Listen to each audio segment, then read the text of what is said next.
देखिए नेक्स्ट जो टॉपिक अपन अब जो समझने जा रहे हैं वो है समतल वृत्ताकार पथ।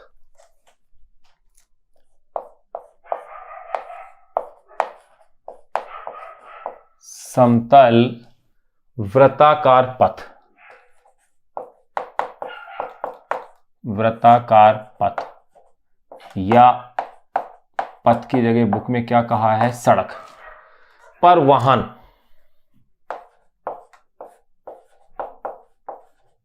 वाहन और वाहन के रूप में किसको ले रहे हैं, कार, पर वाहन यानी कि कार की गति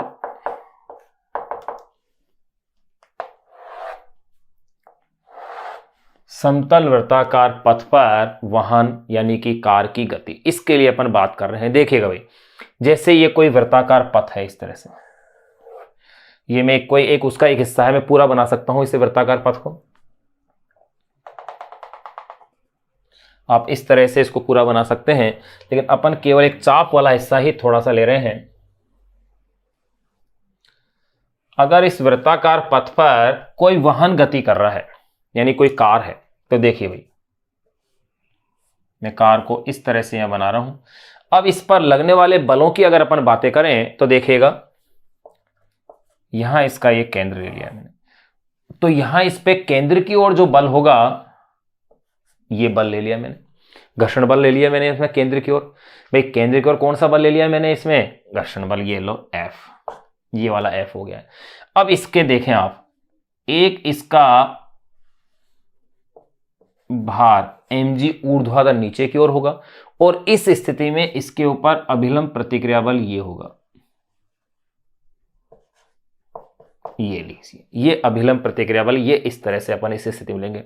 तो अपन क्या कह सकते हैं कि समतल वृत्ताकार पथ पर कार की सुरक्षित गति के लिए इस घर्षण बल का जो मान होना चाहिए वो अभिकेंद्रीय बल का जो मान है उसके बराबर या उससे अधिक होना चाहिए।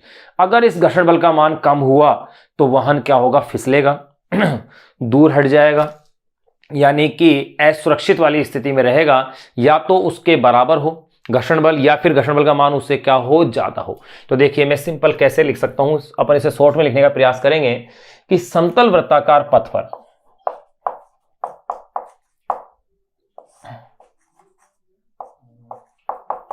समतल वृत्ताकार पथ पर कार की सुरक्षित गति के लिए पर वाहन या कह दूं मैं कार की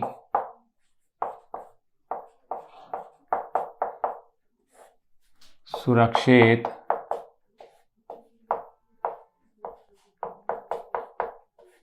गति के लिए, समतल वृत्ताकार पथ पर कार की सुरक्षित गति के लिए अगर मैं बात करूं तो शर्त यह आती है कि जो घर्षण बल F है इज ग्रेटर देन या इक्वल क्या होना चाहिए, FC से, यानी अभिकेंद्रीय बल से, जिसका कि ऑपोजिट बल क्या होता है, अपकेंद्रीय बल, उसके क्या होना चाहिए, उससे अधिक या उसके क्या होना चाहिए, बराबर। अब देखेगा भाई, अब यहां इसको समझें, F जो है, अब घर्षण बल जो होता है F की वैल्यू क्या होती है, म्यू एन, बिल्कुल अपन पढ़ चुके हैं भाई, म्यू एन ही तो होती है, इज ग्रेटर देन, और FC का फॉर्मूला क्या है, mv²/r। अगर वृत्तीय पथ की त्रिज्या क्या है, स्मॉल r है, अगर इस वृत्तीय पथ की त्रिज्या अगर स्मॉल r है तो ऐसी स्थिति के अंदर अपन क्या ले रहे हैं, mu N is greater than या इक्वल mv²/r हो गया। अब देखिएगा यहां ये जो n है इसकी वैल्यू किसके इक्वल है भाई, mg के इक्वल है, यानी n की वैल्यू में क्या लिखूंगा यहां पर, mg ग्रेटर देन या इक्वल mv²/r आ गया। तो यहां देखो m से m कैंसिल हो गया, तो यहां रह गया है mu G is greater than या इक्वल v²/r। या मैं इस इक्वेशन को यो भी कह सकता हूं भाई, v² इज लेस देन या इक्वल म्यू आर जी, बिल्कुल ऐसा कहा जा सकता है। या अगर देखो ऐसा अगर मैंने कह दिया है, ये मेरे पास कंडीशन आ गई है, या मैं इसे कह सकता हूं कि V मैक्सिमम क्या होगा, यानी कि मैक्सिमम वैल्यू इसके इक्वल हो जाए। तो देखो भाई V maximum is equal to root of mu R C. समतल वृत्ताकार सड़क पर वाहन की सुरक्षित गति के लिए इतना वेग चाहिए, अधिकतम वेग, इतना मैक्सिमम ये वेग है। तो यहां इस स्थिति में वाहन अधिक वेग से टर्न नहीं ले पाता है। ध्यान रहे, अधिक वेग से टर्न नहीं ले पाएगा क्योंकि टायरों पर जीर्ण सीढ़ियां कह सकते हैं, वियर एंड टियर। तो इसके आगे का जो पार्ट है भाई, मैं यहां लिखने के बजाय मैं यहां लिख रहा हूं, देखो इस स्थिति में, इस स्थिति में वाहन अधिक वेग से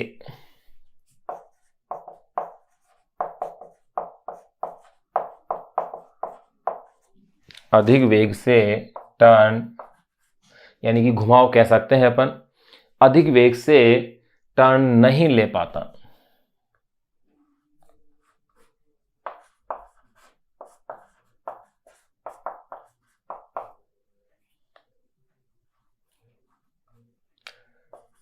घुमाव भी कह देते हैं, अधिक वेग से घुमाव नहीं ले पाता। इस स्थिति में वहां, यानी कि जब अपन ने ये वाली स्थिति ले ली है कि यानी कि बिल्कुल समतल सड़क है, उस स्थिति की अपन बात कर रहे हैं कि इस स्थिति में वाहन अधिक वेग से घुमाव नहीं ले पाता। और तथा टायरों का, वाहन के जो टायर हैं, तथा टायरों का जीर्ण शीर्ण, यही कह सकते हैं टूट फूट, यानी उनके घिसाव, यानी कि इंग्लिश में अपन कहें तो wear and tear, wear and tear अधिक होता है।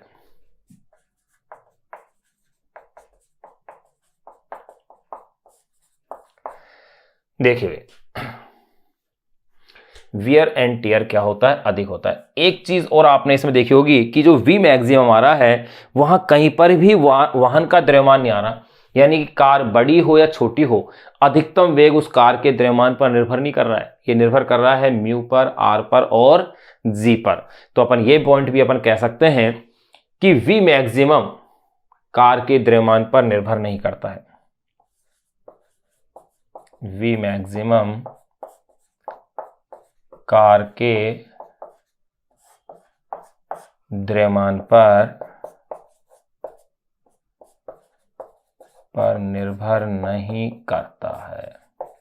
ये लो है, वी मैक्सिमम कार के द्रव्यमान पर निर्भर नहीं करता है। ये एक अपन ने महत्वपूर्ण एक इंपॉर्टेंट टॉपिक इसमें निकाल लिया है। अब देखिए वी मैक्सिमम कार के द्रव्यमान पर निर्भर नहीं कर रहा है, लेकिन मैंने क्या कहा, इस स्थिति में टायरों पर वियर एंड टियर ज्यादा हो रहा है, यानी कि उनका जीर्ण शीर्ण ज्यादा हो रहा है। इसके लिए क्या करते हैं, जो सड़क जो बनाई जाती है वो ढालू या करवट वाली सड़क बनाई जाती है ताकि जीर्ण शीर्ण को कम किया जा सके। अब ढालू या करवट होती क्या है उसको अपन पहले परिभाषित करें, फिर उस पर जो डेरिवेशन है उसको अपन कंप्लीट करेंगे। देखिएगा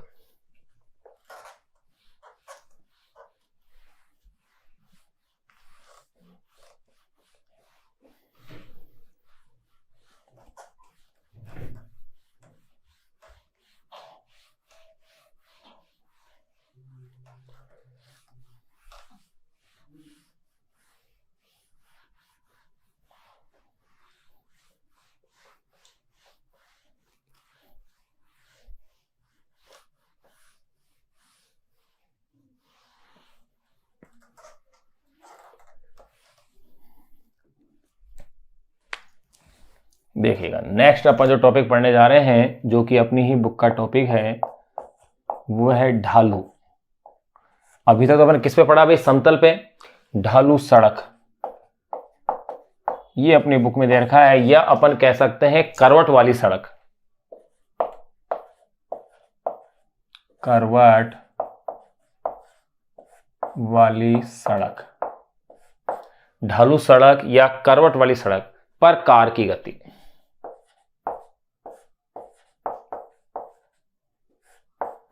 वाहन यानी कि कार की गति, ये अपन टॉपिक पढ़ रहे हैं। अपनी बुक में उसको ढालू कह रखा है। सड़क या करवट है क्या, अभी अपन ने जाना था कि समतल वृत्ताकार सड़क पर जीर्ण शीर्ण टायरों पर ज्यादा हो रहा है, उस जीर्ण शीर्ण से बचने के लिए ही अपन सड़क को कैसा करते हैं, थोड़ा ढालू या करवट वाला बनाया जाता है। तो वो है क्या, देखो, जब बिना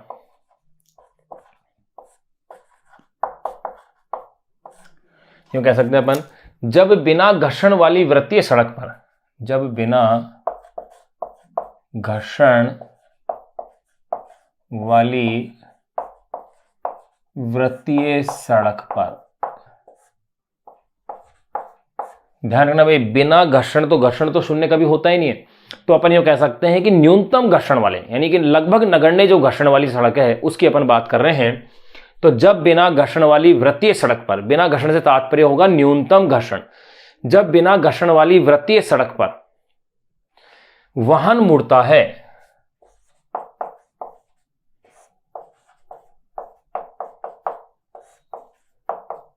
वृत्तीय सड़क पर वाहन मुड़ता है, तो उसके फिसलने का खतरा रहता है, तो उसके फिसलने का भय रहता है, या यूं कह सकते हैं उसका खतरा रहता है, तो उसके फिसलने का खतरा बना रहता है।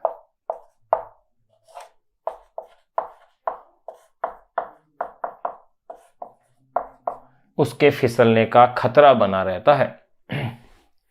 इस खतरे को टालने के लिए,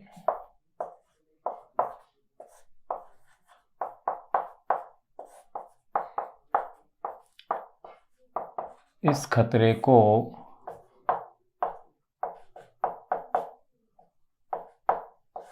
टालने के लिए, या कह सकते हैं इस खतरे को हटाने के लिए, सड़क का बाहरी किनारा के लिए, सड़क का बाहरी किनारा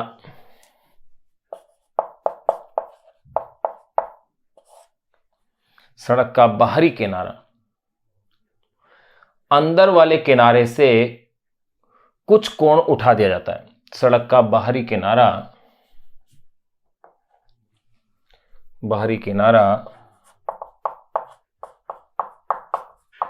आंतरिक किनारे से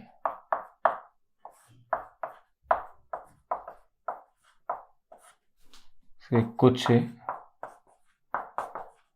उठा दिया जाता है। सड़क का बाहरी किनारा आंतरिक किनारे से कुछ उठा दिया जाता है।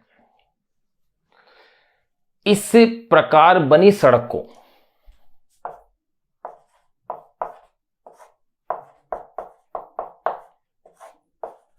इस प्रकार बनी सड़क को करवट वाली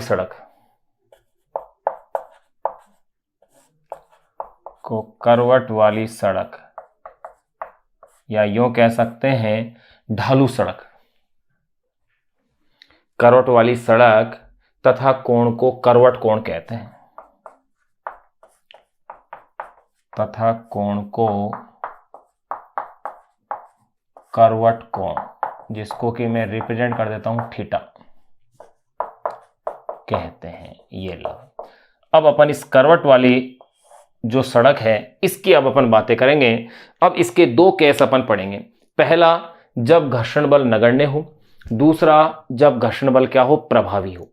दो स्थितियों के केस अपन को पढ़ने हैं, फिर ये अपना कंटेंट क्या होगा, कंप्लीट हो जाएगा। ये टॉपिक पूरा होने के बाद फिर एक छोटा सा टॉपिक है यांत्रिकी में समस्याओं को हल करना। उसके बाद केवल अपन को इसके अनसोल्व्ड क्वेश्चन सोल्व करने हैं। चैप्टर अपना कंप्लीट हो चला है। ये बड़ा चैप्टर था। तो देखो, सड़क में करवट क्या है ये अपन ने इसमें जान लिया है। ये यूं कह सकते हैं करवट वाली सड़क किसे कहते हैं, यानी बंकन वाली सड़क, जिसे अपन बंकन भी कहते हैं, करवट भी कहते हैं, ढालू भी कहते हैं, वो सड़क क्या है वो अपन ने इसके अंदर समझ लिया है। अब अपन इसमें पढ़ेंगे उस करवट वाली सड़क पर वाहन की गति कैसी हो रही है। उसमें दो स्थितियां, पहली जब घर्षण बल नगण्य हो, दूसरा जब घर्षण बल क्या हो, प्रभावी हो। दो स्थितियों पढ़ेंगे। विशेषकर जो घर्षण बल प्रभावी वाला टॉपिक है वो वेरी वेरी इंपॉर्टेंट है, वो सबसे बड़ा टॉपिक भी है। देखिए, अब अपन बातें करेंगे करवट वाली सड़क यानी ढालू सड़क पर वाहन की गति, या यूं कह सकते हैं वाहन की जो चाल है। अपन ये पढ़ चुके थे कि करवट या ढाल होता क्या है सड़क के अंदर, कि उसकी परिभाषा अपन लिख चुके थे। अब इसमें अपन दो केस अपन अध्ययन करेंगे। पहला, जब घर्षण बल नगण्य हो। दूसरा, जब घर्षण बल क्या हो, प्रभावी हो, यानी कि वो नगण्य नहीं हो। तो देखिए नंबर फर्स्ट, पहले अपन बात करते हैं नंबर फर्स्ट, जब घर्षण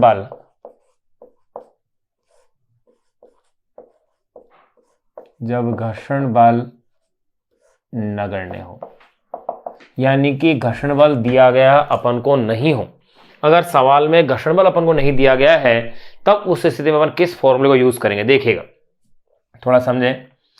जैसे ये कोई वृत्ताकार पथ में ले रहा हूं,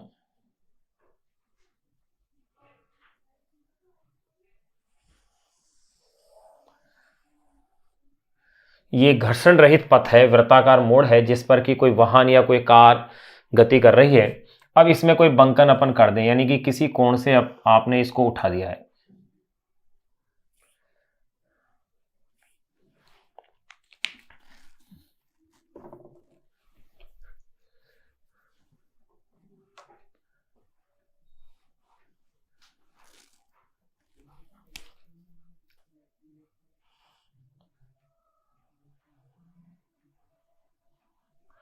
ये किसी कोण थीटा से सड़क को यहां से क्या है, उठाया हुआ है। अब देखिए, यानी कि इसने थीटा कोण का क्या कर दिया है, बंकन कर दिया है। और ये यहां इस तरह से ये कोई वाहन है जो कि इसके ऊपर गति कर रहा है, यूं इस डायरेक्शन में। तो इसके ऊपर लगने वाले जो बल होंगे वो कौन कौन से होंगे, कैसे होंगे, उनको अब थोड़ा सा अपन समझें। देखिएगा, तो पहले अपन थोड़ा सा इसमें ये लिख लें कि यदि स्मॉल एम द्रव्यमान का,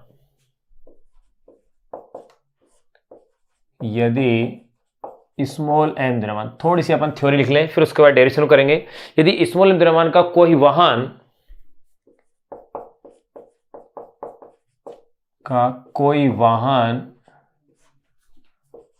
स्मॉल आर त्रिज्या, यदि स्मॉल एम द्रव्यमान का कोई वाहन स्मॉल आर त्रिज्या के वृत्तीय,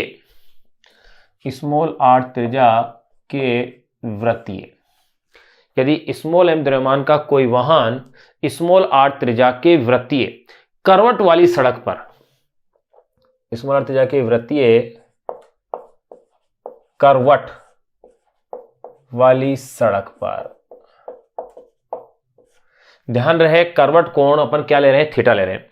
इससे पहले की डेरिवेशन में अपन ने समतल सड़क ली थी, यानी जहां करवट नहीं था, बिना करवट वाली सड़क की अपन ने बात की थी इससे पहले वाले में।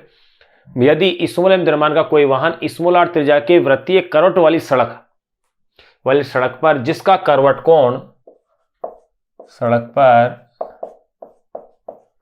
जिसका करवट कोण थीटा है, चाल v से गति करती है, थीटा है चाल स्मॉल v से गति करती है, तो उस पर बल जो कार्य करेंगे वो कैसे होंगे, चाल v से गति करती है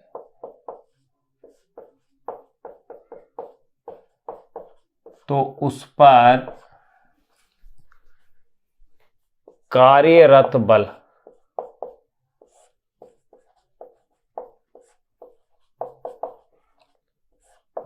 निम्न होंगे। अब देखो कौन कौन से बल होंगे, उसको अपन चित्र में दर्शाएं। पहले देखिएगा, अगर अपन उसको चित्र के रूप में शो करें,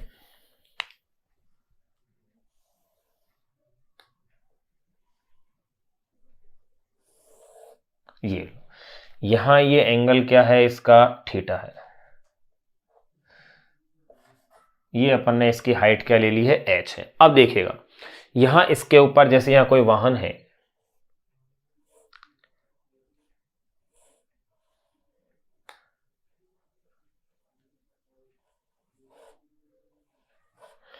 अब इस वाहन जो कि इस तरह से मूव कर रहा है, इस डायग्राम के अकॉर्डिंग आप इसे देखें तो आप क्या पाएंगे कि इस पर कौन कौन से बल लग रहे हैं। सबसे पहले अगर मैं बात करूं तो इसका अपना जो भार है वाहन का, वो ऊर्ध्वाधर नीचे की ओर लग रहा है, ऊर्ध्वाधर नीचे की ओर ये भार लग रहा है। इस पर अभिलंब प्रतिक्रिया बल यूं लगेगा, ये अभिलंब प्रतिक्रिया बल n हो गया। अब आप एक चीज गौर कीजिए, ये एंगल थीटा है तो ये एंगल भी यहाँ क्या बनेगा, मेरे पास थीटा बनेगा। अगर ये एंगल थीटा है, अभिलंब प्रतिक्रिया बल मैंने n लिया है नॉर्मल फोर्स को, तो देखिए इसके दो कंपोनेंट्स आप बना लीजिए। एक कंपोनेंट्स ये बन जाएगा और एक कंपोनेंट्स आपके पास ये बन ही गया है, यानी कि ये तो हो गया है n cos थीटा और ये बन गया है n sin थीटा। इससे तो ये जो संतुलित हो जाएगा, ये हो जाएगा अभिकेंद्रीय बल को बैलेंस कर लेगा। ये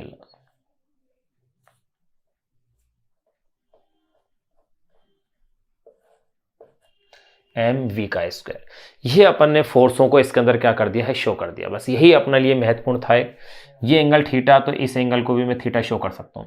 अब देखिएगा, अब यहां अगर इस पर जो बल लगेंगे, कौन कौन से बल हैं, देखो नंबर 1 सबसे पहले है भार, भार mg। कहां लग रहा है ये, ऊर्ध्वाधर नीचे की ओर, ऊर्ध्वाधर नीचे की ओर ये भार W लग रहा है, यानी कि mg। सेकेंड, दूसरे बल की अगर मैं बात करूं तो वहन के अभिलंबवत बाहर की ओर प्रतिक्रिया बल क्या लग रहा है, n। वहन के अभिलंबवत, वाहन के अभिलंबवत बाहर की ओर, अभिलंबवत बाहर की ओर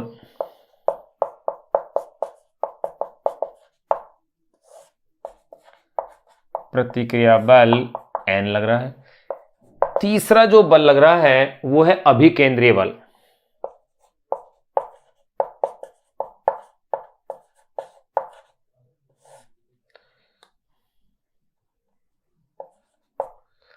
अभिकेंद्रीय बल mv स्क्वायर, पथ के केंद्र की ओर, mv स्क्वायर अपॉन में r,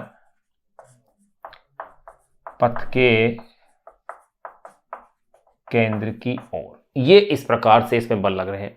अब देखिएगा भाई, अब अपन को इसके लिए फॉर्मूला निकालना है। ये डायग्राम आप समझ लें कि ये मैंने किस सीक्वेंस से इन बलों को बनाया है, इन बलों को दर्शाया है।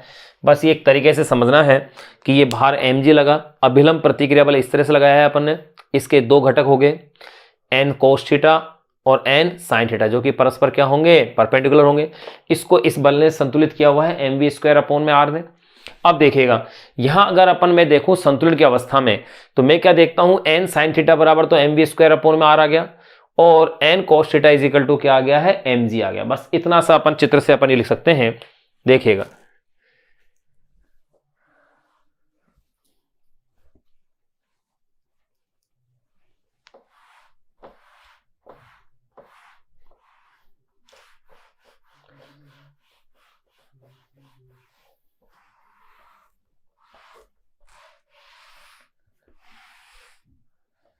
देखिए भाई, अब अपन यो कह सकते हैं कि संतुलन की अवस्था में या चित्रानुसार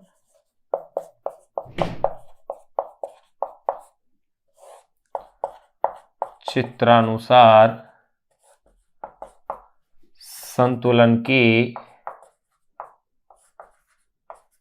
अवस्था में, तो देखिए संतुलन की अवस्था में कौन कौन सा बल किस बल को संतुलित कर रहा है, यह अपन देखेंगे। तो आप देखेंगे कि n sin theta is equal to तो क्या आ रहा है, mv स्क्वायर अपॉन में r आ रहा है। इक्वेशन नंबर 1 आ गई। और n cos theta is equal to आ रहा है mg, ये आ गई इक्वेशन नंबर 2। अब आपको क्या करना है, देखो इसको हल करते हैं। समीकरण 1 में समीकरण 2 का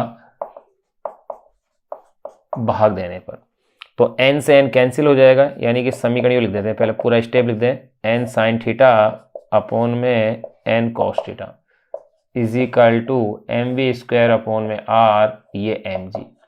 तो देखिए n से n यहाँ कैंसिल हो गया, m से m ये कैंसिल हो गया, साइन अपॉन में cos बन गया है tan थीटा। तो ये हो गया है tan theta is equal to v square upon में r g, इक्वेशन नंबर 3। इसके आगे की स्टेप्स को फिर मैं यहां लिख रहा हूं भाई। तो tan theta is equal to V square upon में आर जी, एक महत्वपूर्ण समीकरण आ गई है जिस पर कि न्यूमेरिकल्स अपन सोल्व करेंगे। अब देखो भाई, इसी से अगर मुझे थीटा ज्ञात करना हो, करवट कोण निकालना हो, तो थीटा इज इक्वल टू बन जाएगा टेन इनवर्स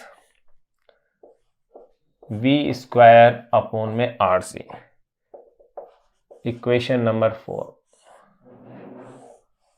ये मेरे पास इक्वेशन नंबर 4 आ गई, theta is equal to tan inverse V square upon में आर सी।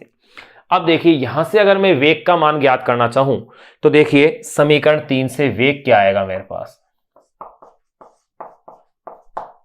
समीकरण 3 से V square is equal to R G tan theta,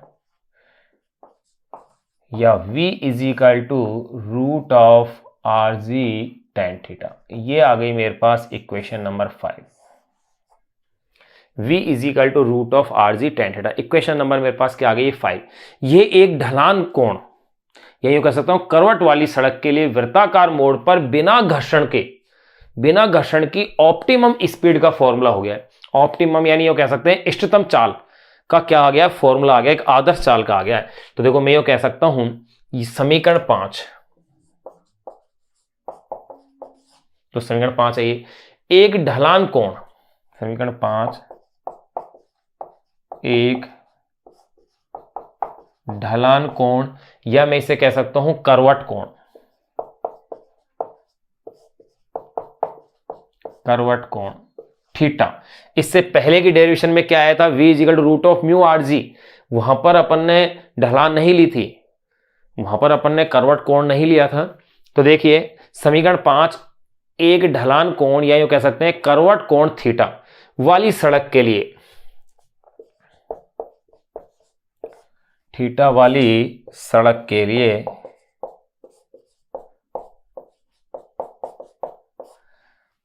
समीकरण 5 एक ढलान कोण या करवट कोण थीटा वाली सड़क के लिए वृत्ताकार मोड़ पर, सड़क के लिए वृत्ताकार मोड़ पर बिना घर्षण के, वृत्ताकार मोड़ पर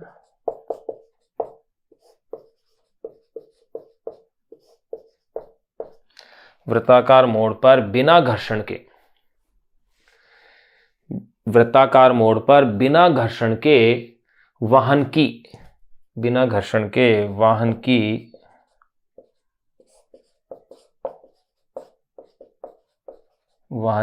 इष्टतम कह दें, या यूं कह सकते हैं अपन ऑप्टिमम वाहन की इष्टतम, यानी कि ऑप्टिमम अनुकूल या आदर्श चाल है।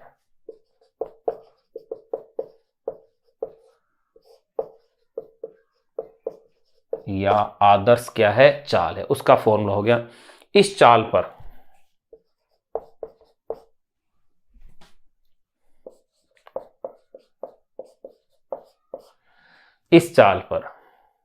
वाहन के टायरों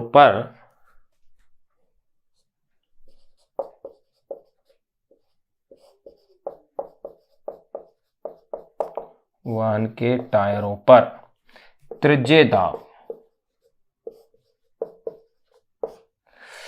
इस चाल पर वाहन के टायरों पर त्रिज्यीय दाब नहीं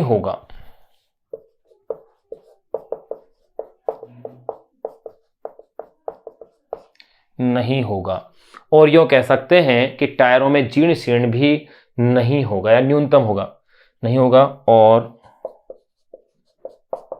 वाहनों, ये लिखा मैंने, चाल पर वाहनों के टायरों पर त्रिज्यीय दाब नहीं होगा, और वाहनों के टायरों में जीर्ण शीर्ण, वियर एंड टियर,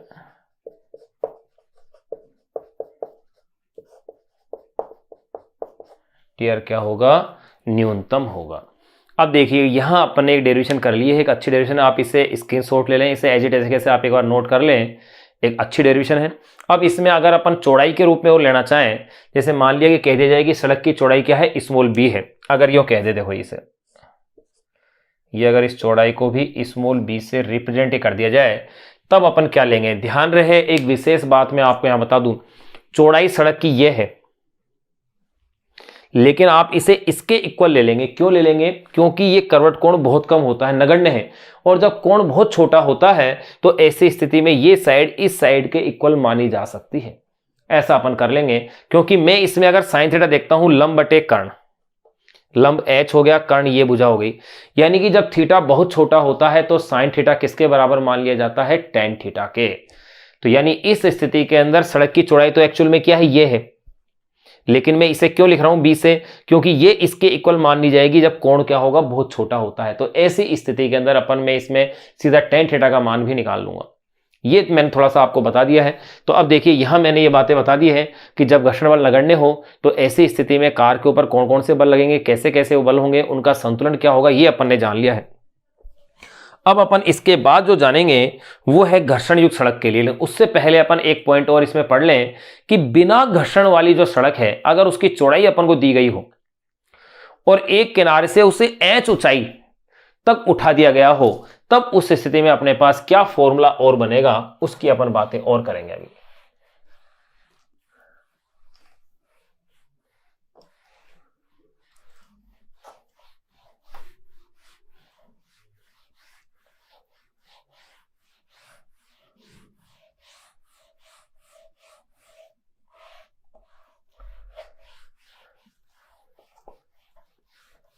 देखो भाई, इसी पॉइंट को थोड़ा सा और अपन आगे एक्सप्लेन और कर लें।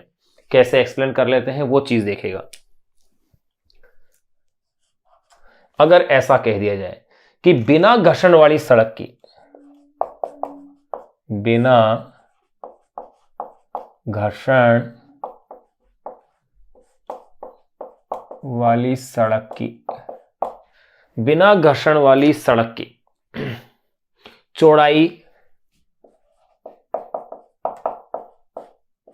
चौड़ाई स्मॉल बी हो, बिना घर्षण वाली सड़क की चौड़ाई क्या हो, स्मॉल बी हो, ये तो कह रहे हैं, और एक किनारे से,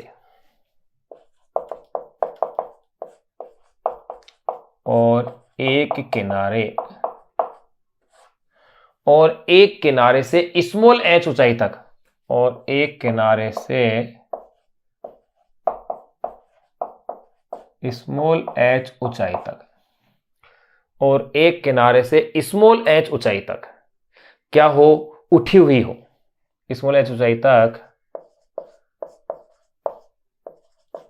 उठी हुई हो, तब देखिए भाई इस तरह से है,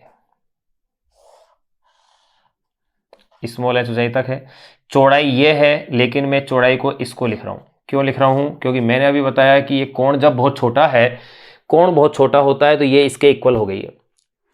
अगर ऐसा है तो अब मैं इसके अंदर किसका मान निकाल रहा हूं, h। तो देखो टेन थीटा का मान देख लेता हूं। तो ये टेन थीटा को मैं लगभग लिखूंगा यहाँ, क्योंकि थीटा क्या है, बहुत छोटा है। थीटा बहुत छोटा होने पर ये साइन थीटा का इक्वल हो जाएगा, जबकि चौड़ाई तो सड़क की ये है एक्चुअल में, लेकिन मैं चौड़ाई इसे क्यों लिख रहा हूं, क्योंकि थीटा बहुत छोटा है, इसलिए ऐसा संभव है। तो यानी कि मैं इसे लगभग लिखूंगा। तो देखो टेन थीटा लगभग बराबर क्या बन जाएगा, h अपॉन में b आ जाएगा। और जहां अपने पास ये इक्वेशन नंबर कितनी आई है, 5, तो ये इक्वेशन नंबर कितनी हो गई मेरे पास, ये 6 हो गई। अब यहां इक्वेशन नंबर मेरे पास 6 हो गई है, तो देखिए तो tan theta is equal to h upon में b होगा। अब आप एक चीज देखिएगा, आपके पास एक समीकरण नंबर 3 और आई थी। समीकरण नंबर 3 में आपके पास जो आई थी वैल्यू वो थी tan theta is equal to V square upon में rg, और समीकरण 6 में है tan theta is equal to h upon में b। तो मैं समीकरण 3 और समीकरण 6 दोनों की अगर मैं तुलना करता हूं तो मैं क्या देखूंगा कि tan theta is equal to V square upon में rg था, समीकरण 3 में तो यही था, और tan theta is equal to समीकरण 6 में क्या है, h अपॉन में b है।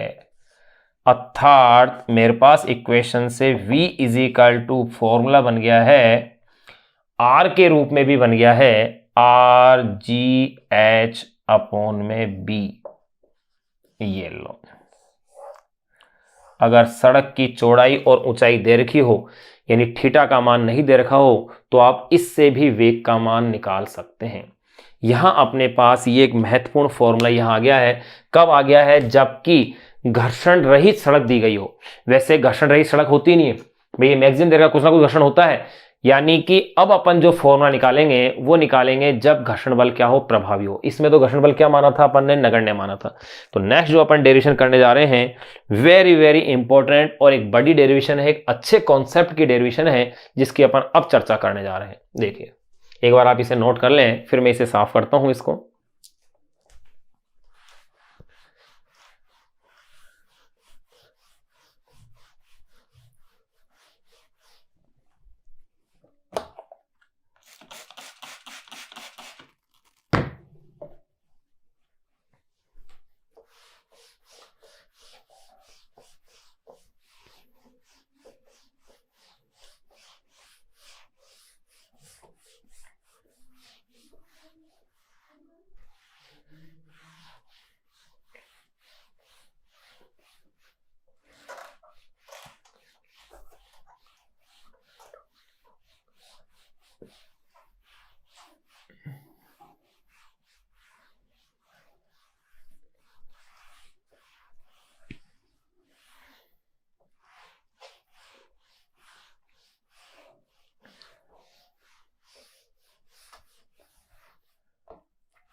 देखिए अब जो अपन नेक्स्ट डेरिवेशन पढ़ने जा रहे हैं वो है very very important, number second part.